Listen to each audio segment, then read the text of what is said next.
Bonjour et bienvenue dans cette 27e vidéo de cours de chinois mandarin. Donc nous allons étudier le début de la séquence 5 et plus particulièrement les chiffres et nombres jusqu'à 99. Alors dans cette vidéo, nous allons voir donc la prononciation des chiffres et des nombres, la gestuelle, car il y a une gestuelle un peu particulière en chinois, comme vous pouvez le voir sur la gauche, la construction des nombres et aussi le symbolisme un peu particulier des nombres chinois. Allez, les chiffres de 0 à 10.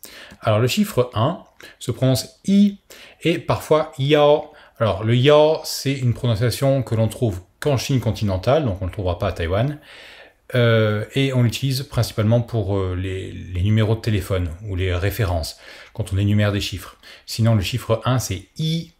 Au niveau de la prononciation, il n'y a rien de bien particulier. Le premier ton doit être fait bien haut et bien stable. I. Le chiffre 2 se prononce R.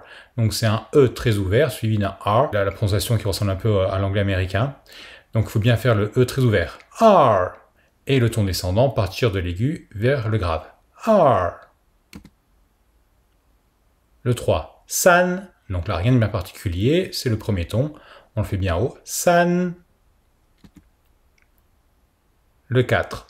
S. Alors attention à ne pas prononcer si, le i derrière le s se prononce comme un e fermé, alors que dans le 2 on a un e ouvert, r, là c'est un e fermé, s, un petit e, un e, s. Le 5, ou, qui se prononce un peu comme le wo, sauf que c'est pas un o, c'est un ou, le ton bas. Le 6, Léo. Ça se prononce un peu comme le prénom Léo, sauf que le U à la fin se prononce entre le O et le OU. On ne dira pas Liu, ni bien Léo, mais un peu entre les deux. Léo. Léo, au ton descendant. Le 7, Chi. Donc le U se prononce comme un TS, mais avec le dos de la langue. Chi. Le 8, Pa. Le B entre le P et le B. Pa.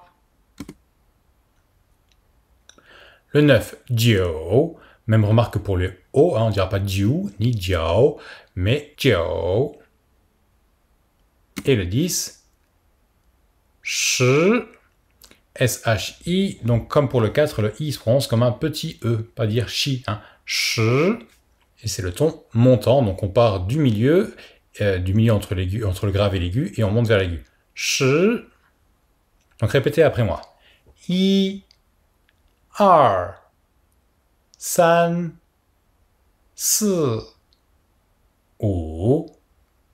7 8 9 10. Et enfin le 0, Ling, L-I-N-G, rien de bien particulier, il ne faut pas dire ling, hein, le NG meurt dans la gorge, comme en anglais, Ling. Répétez, Ling. Maintenant, la gestuelle. Alors de 0 à 5, c'est assez simple. Juste une particularité pour le chiffre 1, on le fait avec l'index.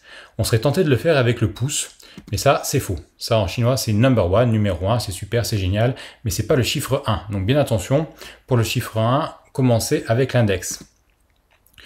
Ensuite, on va pas faire le pouce, on va faire comme le chiffre, comme le symbole victoire, V, là, pour le chiffre 2. Le 3, les 3 doigts. Le 4, 4 doigts, et enfin le pouce on le met en 5e, en dernière position de 1 à 5. Donc là c'est bien de s'entraîner à faire la gestuelle en répétant les chiffres à l'oral. Répétez avec moi et en faisant la gestuelle. I, R, 3, 4, 5.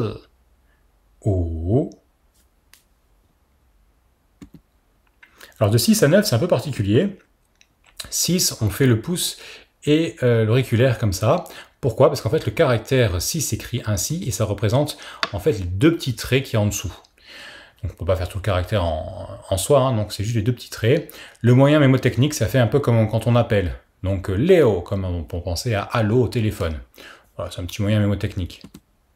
Le 7, Chi, en fait ça représente aussi la coupure qui est entre les deux caractères. On joint les doigts de la main. Alors des fois on joint seulement 3 doigts, le pouce, l'index et le majeur. Bon, des fois on peut tout joindre. Là, les deux sont possibles. Il y a plusieurs façons de le faire. Le moyen mnémotechnique, c'est en fait, on peut dire que c'est comme un bec d'oiseau. Chi chi chi chi. Bon, les oiseaux en chinois, on dit pas cuicui, on dit chi chi. Donc, on peut penser, voilà, à l'oiseau. Pas le 8, donc ça représente les deux traits du caractère. Le moyen mnémotechnique, c'est comme un pistolet. Pas, comme ça, pas. Et pour le 9, par contre, il n'y a pas de moyen mnémotechnique, si ce n'est qu'en fait, ça représente le crochet du dernier trait du caractère, en bas à droite. Donc en fait, on ferme la main comme un point, et on sort juste pour faire un petit crochet. Donc répétez après moi en faisant la gestuelle. Léo, Chi, Pa, Jiu. Et le 10 maintenant. Alors le 10, il y a plusieurs façons de le faire. Ou bien on fait une croix comme ça, comme une croix latine, qui représente en fait le caractère 10, qui s'écrit comme une croix latine. Mais ça se fait dans le sud. Dans le nord, on aura plutôt tendance à fermer un point, comme ça, en mettant la paume vers la personne. Donc c'est pas est-ce que tu veux prendre un pain dans la gueule, c'est juste pour dire le chiffre 10. Donc c'est très utilisé au nord, et dans le sud, plus la croix. Mais bon, tous les Chinois comprendront l'un ou l'autre. Et enfin, on peut retrouver aussi ça, le 10, pour représenter les doigts qui se croisent. Bon, je l'ai vu, mais c'est quand même beaucoup plus rare. Donc le ch, essayez de le faire avec la gestuelle que vous voulez. Vous devez au moins en utiliser une, et comprendre aussi qu'on peut trouver les deux autres. Ah, la construction des nombres maintenant. Alors de 11 à 19, c'est assez simple. On va mettre le 10 et après l'unité derrière. Par exemple, 11, ça va être 10 et 1. Ch, I. 12, 10 et 2. Ch, R. Notez que je n'ai pas attaché le pinyin. Il n'y a pas de règle très stricte là-dessus. C'est plus pour que ce soit clair. Si on les avait attachés, il aurait fallu mettre un apostrophe entre le ch et le R. Parce que la deuxième syllabe commence par une voyelle. Mais bon, c'est pas très important. Le plus simple là, c'est de séparer les différentes syllabes en pinyin. Le 13, 10 et 3. Ch, san. Le 14, ch, si. Le 15, ch, wu, etc. jusqu'à 19, ch, jiu. Donc répétez après moi. Ch, i. Ch, r. Ch, san. Ch, si. Ch, wu. Ch, jiu. Je vous encourage bien sûr à faire tous les nombres de 11 à 19, c'est bien de les répéter comme ça. Au niveau de la gestuelle, on fera par exemple le 10 et le 1, le 10 et le 2, on peut enchaîner comme ça. Après, pour les dizaines, en 20, on dira 2 dizaines, A, ch, 30, pareil, 3 dizaines, san, ch, et si on rajoute une unité, par exemple 21, on dira 2 dizaines, une, sous-entendu, unité. A, ch, i, 46, 4 dizaines et 6. 46, 78, 7, 10 et 8. 6, etc. jusqu'à 99. Bon, après, pour les centaines, c'est un peu plus particulier. Centaines, milliers, après les Chinois comptent en dizaines de milliers, centaines de millions, etc. Donc là, ça ne fait pas partie du programme du HSK 1. Il y a des constructions un peu particulières qu'il faut vraiment étudier, donc on va pas rajouter de la difficulté à la difficulté. Pour l'instant, c'est bien de savoir compter jusqu'à 99. Donc maintenant que vous savez compter, on va faire un petit exercice.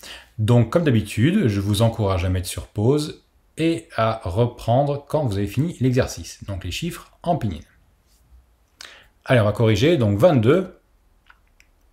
R, R. 31. San, I.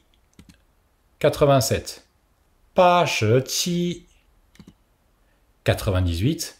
Jiu, Pa. 14. Sh, si. Alors là, le piège serait de mettre le i devant. I, sh, si. Ça reste compréhensible, mais c'est faux. Les Chinois ne le diront pas comme ça. Donc on ne met pas le chiffre 1 devant la dizaine pour dire de 11 jusqu'à 19. 56. Wu, shi, liu. Et 90. Jiu, shi. Vous n'avez pas besoin de mettre le 0. On dit simplement Jiu, shi. Voilà pour l'exercice. Et enfin, le symbolisme. Alors, les chiffres chinois ont beaucoup de symboles, les Chinois adorent ça. Ils sont souvent très superstitieux, surtout dans le sud-sud de la Chine, hein, Canton, tout ça, mais dans toute la Chine, on peut trouver ce genre de pratique. Alors, je vais vous donner que les plus importants. Le 4, ce, qui n'a pas une bonne signification parce qu'il représente la mort. Pourquoi? Parce qu'en fait, le caractère mourir, qui est aussi le mot, hein, c'est le seul mot, se prononce ce. Donc il y a homophonie, la même prononciation. Et ça, c'est assez intéressant parce que les caractères sont très différents. Donc pour les Chinois, le plus important, c'est pas l'image du caractère, comme on aurait pu s'imaginer, enfin comme moi je m'imaginais avant de faire du chinois, mais c'est surtout la prononciation. C'est pour ça que dans les incantations magiques, les prières, etc., c'est la prononciation qui a une valeur efficace. Donc là, quand il y a une homophonie, on fait une association d'idées. Donc le chiffre 4 est extrêmement mauvais. Dans certains hôtels, il se trouvait que des fois, on n'avait pas le chiffre 4 dans qu'on appelle ça, dans l'ascenseur. Le 4e étage, il n'y avait pas de chambre, hein, il était utilisé pour autre chose. Il n'y avait pas de chiffre 4 sur les portes, il n'y avait pas de porte 14 ou 40, etc. Donc, et quand vous achetez un numéro de téléphone, le numéro de téléphone se paie et suivant les chiffres qu'il y a dedans, il coûte plus ou moins cher. Donc c'est beaucoup de 4, c'est un numéro de téléphone qui coûte pas cher. Pareil pour les plaques d'immatriculation. Donc vous voyez, là, les Chinois prennent ça très au sérieux. Un chiffre qui est bon, c'est Léo. Lui, il est vraiment top, c'est le meilleur. Pourquoi? Parce qu'en fait, il se prononce presque pareil que Léo, qui signifie couler. Alors les caractères là sont très différents. Alors pourquoi couler, c'est quelque chose de bien en chinois?